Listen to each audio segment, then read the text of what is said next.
m'appelle Kevin Moiti, j'ai 27 ans et je viens de région parisienne dans les Yvelines à Saint-Quentin-en-Yvelines.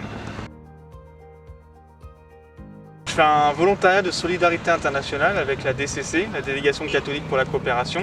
Et du coup je suis volontaire au sein d'une ONG tchadienne qui s'appelle Moustakbal et je suis assistant technique de l'ONG en question. Ma mission en tant qu'assistant technique consiste en deux volets. Il y a un premier volet qui va être d'accompagner l'ONG dans les projets autour de l'agriculture. En tant qu'ingénieur en agriculture, je viens en appui aux chefs de projet pour pouvoir faire des propositions d'amélioration, pour pouvoir les accompagner quand il y a besoin. Et dans un second volet, j'accompagne le directeur dans la gestion de l'ONG, donc la gestion du personnel, la gestion des partenaires, de tout ce qui est relation avec les financeurs et l'ensemble des tâches qui incombent au directeur et donc à son équipe de direction. On est très présent sur le terrain vis-à-vis de nos projets, donc on travaille avec des bénéficiaires, notamment dans tout ce qui est culture maraîchère, dans le développement de l'agriculture, et donc on a été obligé d'instaurer des règles, donc de distanciation sociale, de port du masque, de lavage des mains encore plus rigoureux que ce qui se faisait, pour vraiment ne pas mettre en danger la vie des bénéficiaires ni la vie du personnel de l'ONG.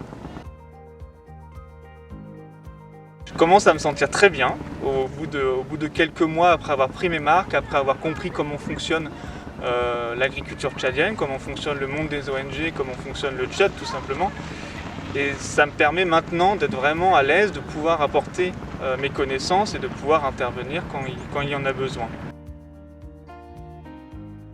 Dans un premier temps, c'est découvrir une nouvelle culture, le fait de vivre au Tchad, de vraiment y vivre au milieu des Tchadiens et au milieu des habitants de la ville de Mongo. Ça permet de vraiment découvrir comment ils vivent, d'aller boire le thé avec les voisins, d'aller discuter de tout et n'importe quoi avec les collègues, de vraiment découvrir un pays que je ne connaissais pas du tout.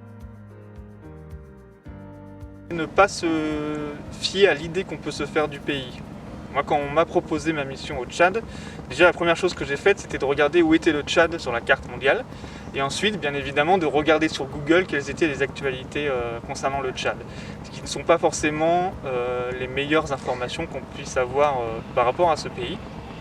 Donc le mieux, c'est vraiment de déjà contacter les personnes qui sont sur place, parce qu'il y a plein de volontaires qui peuvent vraiment témoigner de la vie qu'ils ont au Tchad et de la situation réelle dans le pays, et ensuite de ne pas se limiter à se dire voilà on a entendu ça sur le pays, mais vraiment d'oser et de se dire le fait d'aller vivre dans un pays, on le voit vraiment différemment et on découvre vraiment le pays et on s'en fait une idée qui est beaucoup plus réelle que celle qu'on aurait pu imaginer en lisant un peu tout et n'importe quoi sur internet.